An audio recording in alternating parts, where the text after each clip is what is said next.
Okay, I think we have everyone there. So, good morning, good afternoon, good evening, wherever you are. Welcome to this very special event. Today, we are going to discuss the Swell voyage and the creation of a healthy liquid staking ecosystem. So, to kick things off, we'll introduce Swell and the voyage. Then we'll do a few intros to the various different projects and then discuss some hot topics around liquid staking and Alice DeFi. Before concluding with some hot details about another opportunity to earn pearls in the Swell voyage. Yeah, so to start with, over to Swell CEO and founder Daniel to give a quick overview of Swell and the voyage. GM everyone, and thank you for tuning into the spaces, and a big thanks and welcome to our partner protocols here. Appreciate your time, guys. Swell, what is it? It's an up and coming Ethereum liquid staking protocol.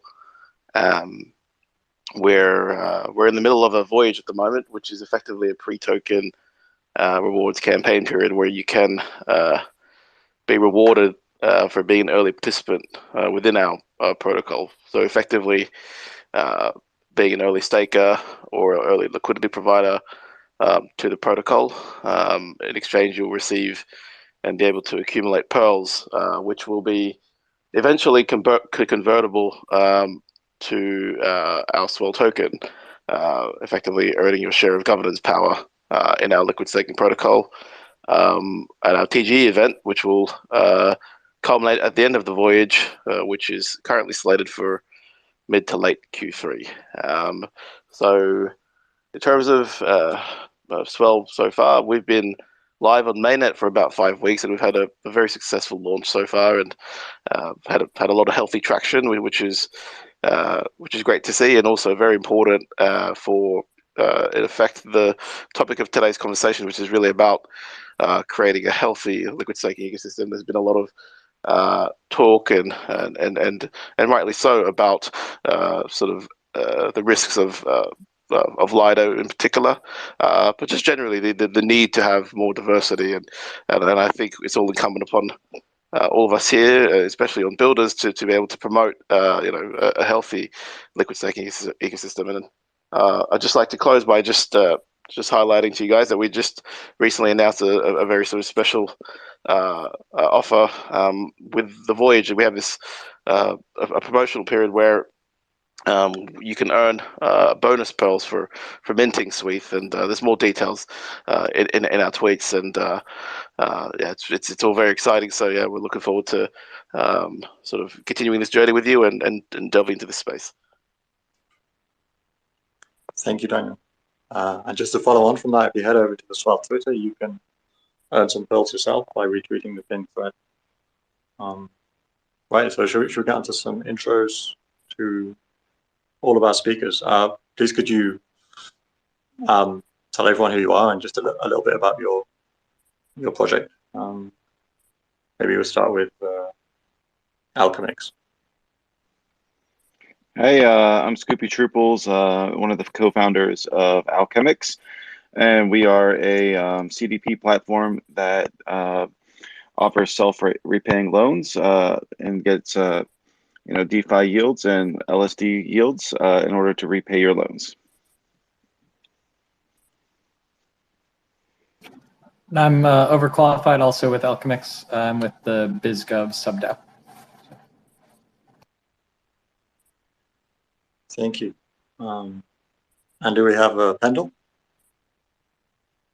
Hey, Dan here from Pendle. We're yield trading protocol, yield tokenization yield trading protocol for users to take on fixed yield or get leverage on their yield exposure on any yield-bearing assets, including LSTs. Thank you. And Tokamak? Hey guys, I'm Archer. I'm on the strategy side on Tokamak, and we are now launching Tokamak V2, which is exclusively focused in the first addressable market of LSTs. And we're focused on a LP-facing product, which is called Autopilot. and it essentially aggregates liquidity across multiple assets and DEXs. And we have a liquidity marketplace, which is a DAO-facing product. Thank you. I believe we also have Dakota from Timeless. Hey guys, yeah, Dakota here from Timeless and Bunny. We are mainly a liquidity engine built on top of UniV3 that's designed to help deepen liquidity for protocols as well as help LPs be as efficient as possible. Thank you. Jörn? So many good people here this morning. This is Korn from Yearn, and I focus on all of our partner integrations. Yearn, we offer infrastructure to build on different DeFi strategies in automated ways with our Vault V2 product and Vault V3 coming out soon. And we also focus on other ecosystems, like we focus on Curve Wars, and we have a YBAL product coming out soon. We also operate a Cow Swap Solver. We have an auditing division, and coming out with a basket of LSDs soon too.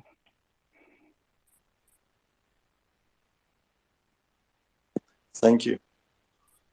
I believe we also have someone from Unsheath.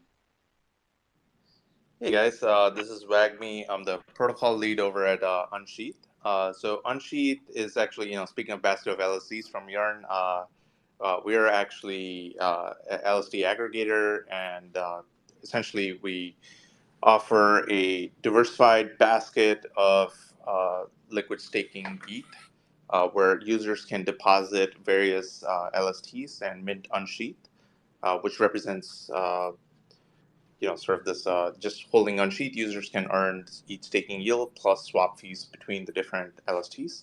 So just this week, we added Swell ETH into the Unsheath index, so users can now deposit Swell ETH to mint Unsheath, and Unsheath can be bridged onto BNB Chain or Arbitrum to participate in DeFi activities without paying all the mainnet gas fees, essentially bringing Swell into Arbitrum before they even launch. So that's sort of the exciting value proposition here. And then I know we're going to be talking about LSDFi here in a bit. I think a little piece of trivia is sort of Unsheath sort of minted this term called LSDFi back in January when we first launched, and then it's sort of taken over the narrative now. So it's super exciting to see all these great protocols here. Pendle, Yearn, Alchemix, everyone, even Tokamak now entering the fray. Bunny, it's just sort of taken over the narrative here. So it's just very exciting to see, and look forward to chatting. Thank you. We've also got Ben from EV Mavericks, if you'd like to introduce yourself. Yeah, GM everyone. I'm Ben Meadows. I'm one of the stewards for the EV Mavericks, also known as Mainnet DAO.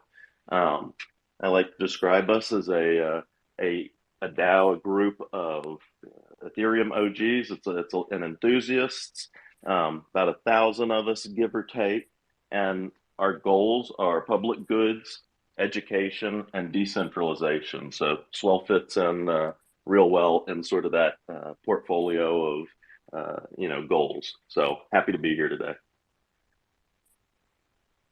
Happy to have you. Thanks for coming. All right, let's move on to some questions about some of the hottest topics on crypto Twitter. So to start with, Ethereum developer Danny Ryan recently posted or reposted a report that he wrote on the potential risks posed by dominant LSD protocols to Ethereum. Since then, there's been a lot of chatter on this topic, lots of different opinions thrown around. So I'm interested to get your take on the threat that dominant LSD protocols pose. Do they pose a threat? And, what should we do about it? Would anyone like to take that? Yeah, I'm happy I can to start. You guys. Oh, Go ahead. no, you go ahead, mate. You go ahead. I'll go after. So this is just a personal opinion. Like when I think about LSDs, I look at them as tokenized representations of validator sets that preserve liquidity. So the big question that I like to ask myself is the underlying validator set sufficiently decentralized or not? So I'm definitely concerned specifically with centralized staking solutions, like for example, Coinbase, and I usually compare them with the counterpart of decentralized liquid staking protocols. As we mentioned, Lido is a Leviathan, and it's definitely concerning some people. I like to see the fact that now in their V2 roadmap, they're addressing this with distributed validator technology. But I definitely think that the LSD market will not witness a winner takes it all scenario. And with different token models, composability trade-offs, growth strategies, we'll just see a lot of different use cases. And this will exhibit distributed market share that just contributes to Ethereum's resilience. And just to highlight Swell's particular approach, with the in-protocol vaults, I think that this is a major form of differentiation, and it's really awesome in terms of UX for Swift holders. But yeah, that's my little ramble. Yeah, Thanks, Evan. yeah, awesome. Just flow Go ahead. that. Yeah, I agree. There are there's this ever pervasive sort of threat of centralization within Ethereum and many vectors. One such vector is the validator vector. Another such vector is the actual LST layer or the governance layer itself. And I think, there's been a lot of talk, particularly from layer 0 or the social layer, and they've done a good job in sort of sounding that alarm and, bringing awareness to the masses. But there is a role for builders, the folks on this call and also the folks listening, to move one step beyond sort of that the social awareness and actually to build products that will sort of naturally drive that diversity and differentiation. So yeah, just flowing off the back of those earlier comments around the vaults, that's one thing that Swell's trying to do, and also trying to be as composable as possible. And yeah, trying to bring together groups like this, which are going to be integrating and building all sorts of interesting and wonderful things with LSDFi. Yeah. I'd just like to add, though. Sorry, go ahead. Okay. I have a slightly different perspective on this. I think that, in most systems, there's sort of like a Pareto distribution of winners where like the top dog is going to get a huge part of the market share, and then, everyone else is going to be fighting for the rest of it. And one of the reasons why I have this somewhat pessimistic view is because a lot of times for the adoption of an LSD into the broader DeFi ecosystem, it needs a Chainlink oracle. And I think everyone here can kind of attest to how difficult it is to get a Chainlink oracle. And like RETH finally got one, and they've been trying for like over a year to get one. So it's sort of like, if you can clear that hurdle, then you can fight against the big boys, is kind of like the picture I see developing.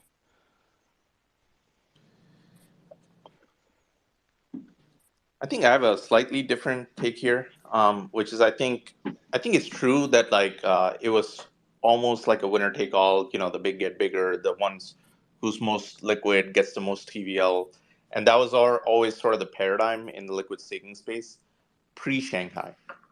And I think post-Shanghai is a little bit different because now staked ETH is essentially fungible with regular ETH. You can withdraw it within 24 hours. For most cases. And I think going forward, it's going to become less of a liquidity accumulation game, although liquidity will be important, but more of a, TVL accumulation game and a differentiation with respect to, what they're offering, differentiation yield and validator sets and decentralization in the users they reach, like what chains they're on, for example. And also, I think going forward is going to be less about, LST, ETH, liquidity, like who has the biggest curve pool. But I think it's going to become more of I see no reason why, ETH USDC should remain like the dominant Uniswap pair. Like, why can't it be, staked ETH USDC that's sort of proliferating? If you look at centralized exchanges, why does it have to be ETH USDT? That's sort of the dominant spot pair. Why can't it be staked ETH USDT? And I think more and more as we start to build applications with staked ETH as sort of the native asset, obviously besides paying for gas, I think it starts to proliferate more and more, and I think you get more and more differentiated applications, and then I think you get newer players like Swell entering the game and starting to take meaningful market share from sort of the current incumbent dominant players. Hey, can I Totally. just interject for a moment? I just want to give Olympus a chance to introduce themselves. I forgot about Olympus. We need no introduction anyway, but please go ahead.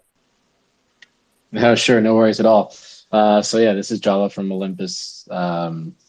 So now I think a lot of people know Olympus is building a crypto native currency, leveraging its unique monetary policy to ensure stability and predictability. I think salient here is our boosted liquidity vaults, which again leverage that unique monetary policy, allow Olympus to provide liquidity into specific pairs and really deepen liquidity. And we're focused really on liquid staking tokens as the go-to-market there, as like real high-quality assets that need to enhance their liquidity, and that we are very happy to have exposure to. And so, just trying to help in the way that we can to help the proliferation of liquid staking derivatives. Thank you. Yeah, if anyone else wants to answer that previous question, please go ahead. I think I'll just add one quick point on. Sorry about that. No worries. I was just going to add a very small comment, which is there is a major growth opportunity for new LSDs. For example, target specific layer 2s. Like, for example, it's obviously too early, but on zkSync, there is just hundreds of millions of dollars waiting in ETH just to be staked. And if different LSDs target different L2s, this is obvious asymmetric opportunity for you to dominate that specific L2 and just contribute to your overall growth. So there are a lot of points of differentiation, but in addition to that, just growth strategies on other layer 2s in addition to mainnet. Obviously, usually the liquidity plan is first you need to establish liquidity on mainnet. You need to have the 3 pools that you need to get the Chainlink Oracle and be integrated as collateral in a money market. But in addition to that, if then individual teams take into consideration these growth strategies that target individual chains, it's definitely something that can add to that diversity across different ecosystems. Yeah, but overall, I just want to echo the Pareto behavior of LSTs, because personally, even though I'm quite bullish on LSTs, that it democratizes the security of Ethereum to the wider market instead of having a proof of work system where only a few miners have access to validating the network. But I still feel like at the end of the day, people with more wealth and power will still be in a higher control of the chain, albeit in a slightly more decentralized manner, better than most proof of work chains, I would say. But it's definitely good if we can see more and more LST protocols coming up, building up the space and trying to expand, trying to democratize access to Ethereum security. It's good to see that, but I do feel that the more, the longer we wait, the more, rather, I wouldn't call it centralized, but concentrated into specific key players in the industry, I would say.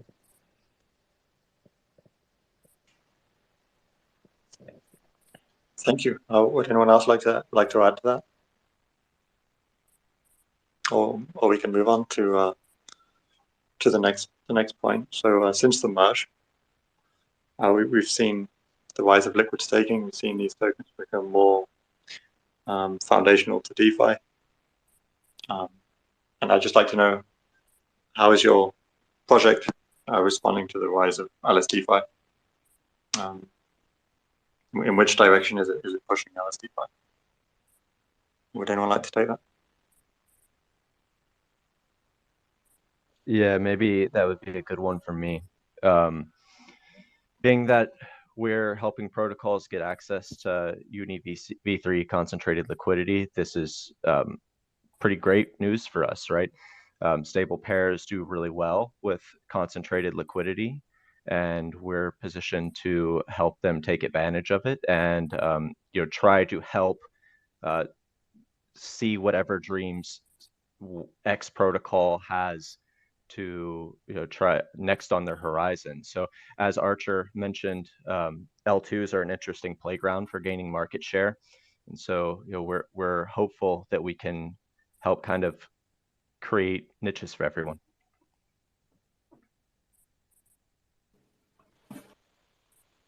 I sure can talk about LSDFi on Pendle because it's one of our key focus nowadays. Trying to build a good liquidity curve for LSDFi. But what I mean by that is Pendle's pretty much, just for quick context, the yield tokenization protocol, and you can think of it as sort of an interest rate derivative in traditional finance, but bringing it to DeFi. What we're doing right now to different LSTs, like some notably STETH and some other LSTs that we support, is creating multiple maturities of the same interest rate derivative. So you can think of it as sort of like creating a yield curve for Ethereum. And if you think of ETH staking as like sort of the default risk-free rate of crypto, and we're basically creating that yield curve for crypto for public reference. And I think that's something that we're trying to build in the long run and let people act on the information that they can get from the yield curve on Pendle. But beyond that, we also let people speculate on the yield of ETH staking, which is something that hasn't been done. But I think all in all, it's just trying to increase the utility that users can get with LSTs in general. Yeah, and I can speak to Alchemix on this because it's a bit similar to Pendle. I think it is cool to like kind of zoom out a bit onto why we're doing this in the first place. And so like, obviously we all believe ETH is a way to underpin a more open financial system, and ETH staking is a way that anyone can basically help underpin that new system. And so liquid staking, like Swell, and then liquidity engines like Timeless, Tokamak, Unsheath, and all that. All that make this staking much more accessible and also more functional. And then when you get protocols like Pendle and Alchemix building on top of that, you add these new use cases for both personal and institutional finance, such as speculating on yield rates or locking in yield rates through Pendle, or through Alchemix, borrowing against your liquid staking to fund business expenses, personal expenses, all that. And I think that's where it kind of closes the loop and builds this full functionality where now people have a way to contribute to this new financial system and be a part of the security for it, while also using these DeFi tools to benefit them in their personal finances and their business goals and all that. And that's what ultimately creates an actual financial system that isn't just self-referencing, right? So I think that's where it can all tie together. So I think the Alchemix portion of that is that we say, hey, you're contributing to staked ETH, you're contributing to Ethereum, but how do you go and use this also to like improve your life or your business in the real world or things like that? And that's where you can now you could borrow against your position through Alchemix. You could lock in a fixed rate for predictability through Pendle and things like that. So I think that's where these lending protocols built on top of staked ETH can really help bring usability to all of this and real world use cases. I'd like to add on top of that, Koala, is that with the LSDFi, like good meme by the way, WagMe. I think the cool thing about it is that the rates are relatively stable and predictable, which allows you to model things a lot better as a product builder, because you can count on it. Like Yearn, we love you guys so much, but when we started doing our modeling, it was like, yeah, when DAI was earning 10%, and stuff like that, and that didn't last. So like having something that's not like a highly volatile rate in and of itself, I think is a huge plus for builders too, because we can, do better economic modeling and, make better systems. Yeah, I think I totally agree with what Alchemix and Pendle said. I think the key thing here is that really, stake deed yield is sort of like the risk-free yield. It's like the T-bill yield of Ethereum. And just like in the traditional financial system, every time you trade on margin, at the institutional level, you're always collateralizing with T-bills. Like you go trade futures or interest rate swaps, you post T-bills as collateral that are always earning, the risk-free yield on the asset. And in the same way, I think we're gonna basically reinvent in all of DeFi with LSTs as collateral and LSTs as sort of base layer assets to do everything. As far as what Unsheath is doing in this regard, I think one of the things we're pushing ahead of sort of other LSTs is on the cross-chain narrative, because I think a lot of these interesting DeFi applications live in sort of the layer 2s, just because L1 gas is quite expensive and unpredictable. So it seems like a lot of like these cooler DeFi applications are now being built on Arbitrum, for example. So yeah, like just this week we did this integration where you can get a liquidation-free loan against in USDC against your Unsheath, and in a way you can do that with any LST really, but that's like a fairly novel application. This one is this Arbitrum protocol that does it. There's a couple newer protocols that are launching in this regard. And yeah, like anything that you can do with ETH, if you do with staked ETH, is just better because you're earning the risk-free yield to begin with. So that's I'd kind of like to pose. Or sorry. Yeah, go ahead. Okay. Yeah, I'd kind of like to pose a question to the group of if we do think staked ETH yield is risk-free yet. I think we all think it's headed there, but you still like these liquid staking protocols are varying levels of decentralized, and I think the ability to unlock ETH now definitely takes us a lot closer to it being a risk-free rate. But yeah, I'm curious what people's takes are on if it is risk-free, if it will get there, what needs to happen for it to be considered risk-free, or if you already consider it a risk-free rate. I think just quickly, I certainly think there's a risk premium. If it were risk-free, the staked ETH share would be like whatever 90%, and then you wouldn't have 5% yield. It'd be more like 2% or something. So certainly there's a risk premium associated with it. Yeah, I'll leave it to others to say what it would take to make it risk-free. Yeah, I agree with the premise of the question, certainly. Yeah. I also think it depends on your perspective. Oh, go ahead, Scoopy. Go ahead. Oh, you go ahead. Sorry, we kept on talking over each other. You go first. It's nice to speak with you again. Yeah, so I think so. Certainly, like there's the risk premium. I also think there's a matter of perspective and people's denomination, right? And so if we say that it's the risk-free rate of DeFi, I think it's aspirational in a sense to say today that like for the majority of participants in the space that like they're denominating in ETH and therefore like the ETH yield is the risk-free rate. To the extent that continues and that people move away from USD denomination, then I think we can really consider it the risk-free rate. I think today most participants are still denominating in dollars, and therefore maybe something closer to like the DSR could be thought of as the risk-free rate. Obviously, there's probably premia there as well. There's risk associated with Maker, but to me, like the more important thing is the denomination. Yeah, to me, I agree with the denomination. By the way, ALETH is denominated in ETH, so that's good. So when you take out debt in our system, it's an ETH, or ALETH rather. But I think the big worry I see for this all is like the same thing that happened with like Terra Luna and 3AC and FTX, is that there's just an extreme amount of rehypothecation of assets.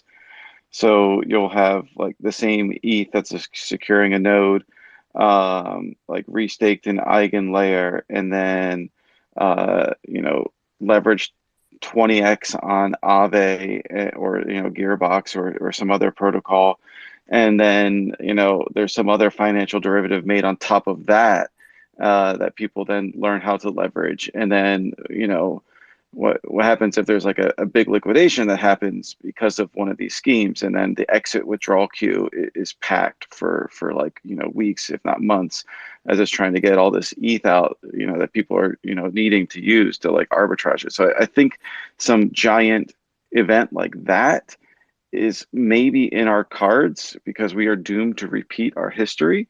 And I hope that it doesn't get to that level of degeneracy for like engineering products on it. Yeah, I think that's a really great perspective, and I think at the end of the day, look, when you're staking your ETH and you get LST, which is basically the same as ETH, plus you earn a yield, like you're creating a layer of leverage, and that's essentially what it is. I mean, maybe it's like very low amount of leverage because it's just fungible-ish, but leverage is leverage. And what's interesting, I think, is if you go back to like macroeconomic theory, when you have a credit expansion cycle, is sort of a good time to be in the game. And right now we're experiencing a massive increase in ETH staking, which I would consider a credit expansion cycle. And I think all the good things that sort of come along with the credit expansion cycles comes along, which means there's more money floating around, whether it's credit or money, you really can't tell, but there's more liquidity floating in the system as a result of this. But it also leads to excesses, right? Like there's going to be 100 LST5 protocols and only maybe 5 of them will make it. And I think that's just how it goes. We're in a little bit of a mini bull cycle here in the LST5 ecosystem.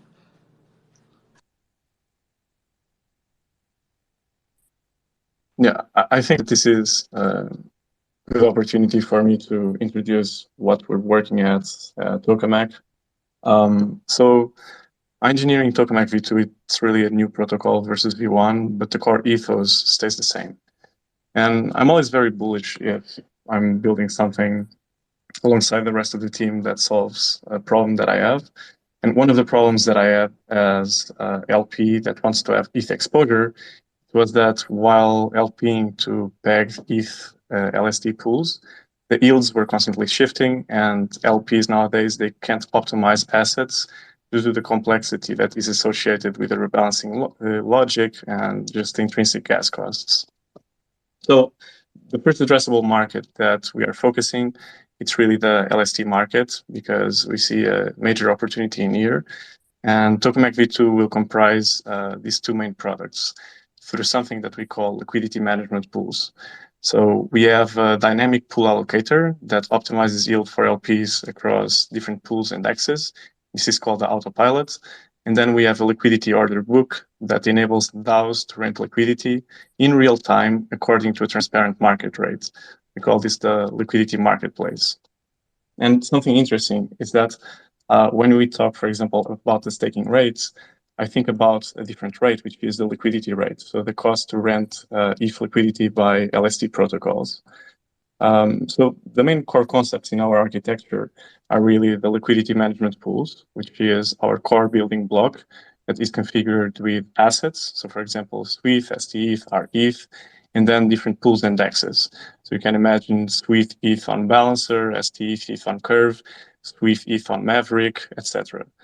And what this LP-facing product does, the autopilot, it's really just allocating optimally liquidity across all of these different assets indexes. And LPs have no need to monitor yields or opt between pools. So they can just supply assets, and the rebalancing logic takes care of the liquidity allocation with no additional gas costs, and it provides a dynamic exposure. So it's really about abstracting liquidity, abstracting away complexity from LPs, and capturing the variability in between the different yields of pools integrated in a given LMP. So this LMP, as it discovers this optimal rate across this meta layer of liquidity, we call this the liquidity rate.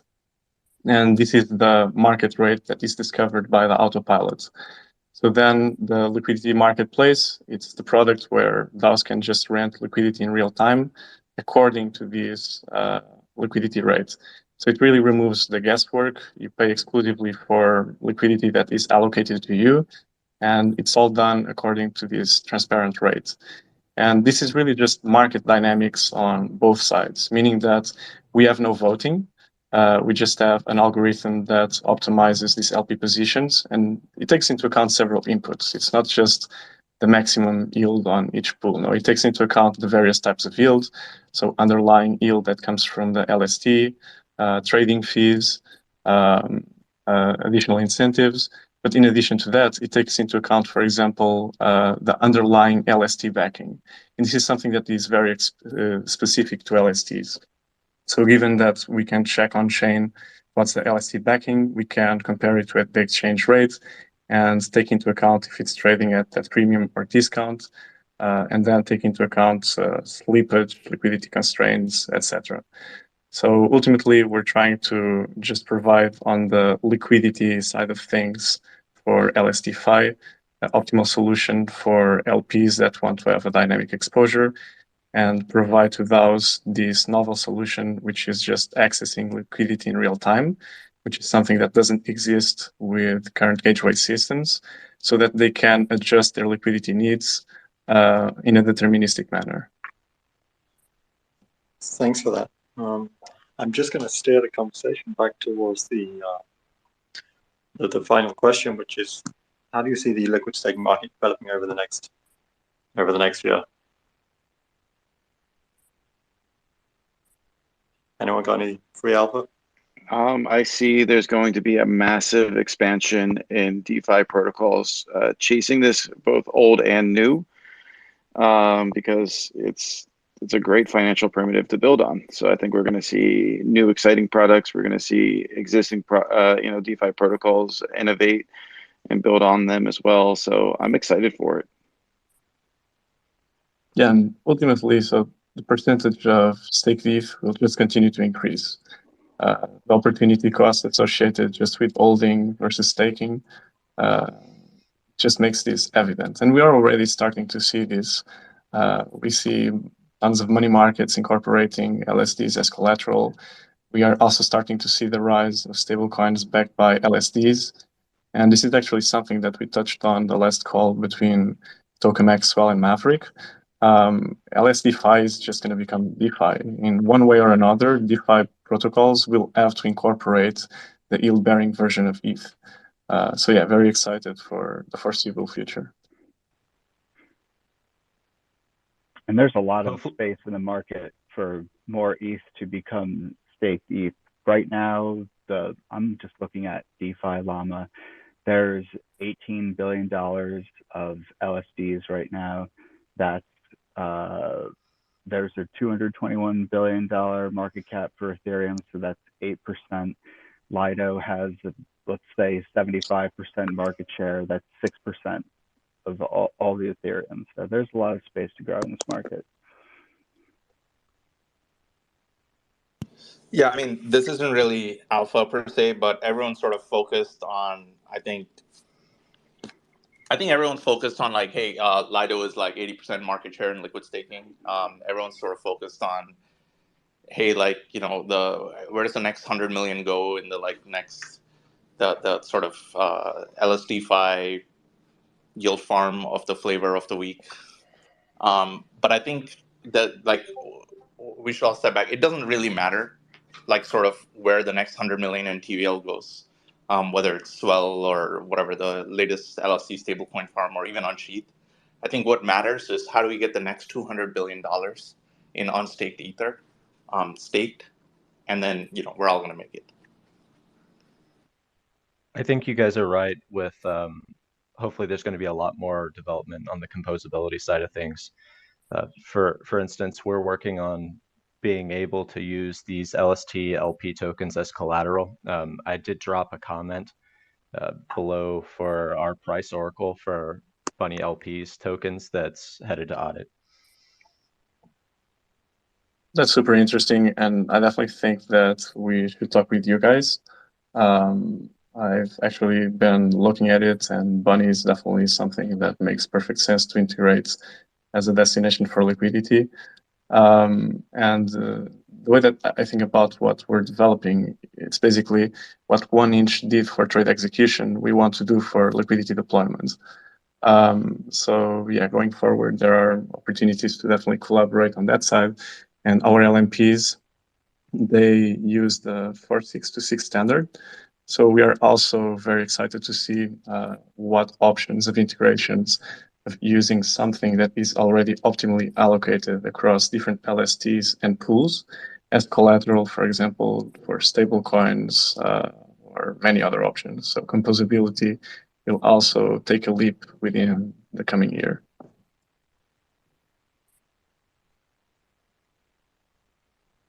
That's awesome, and I'm really happy to hear, shout out for the 4626 standard. I'll be in touch. Yeah, we all belong to the Alliance now.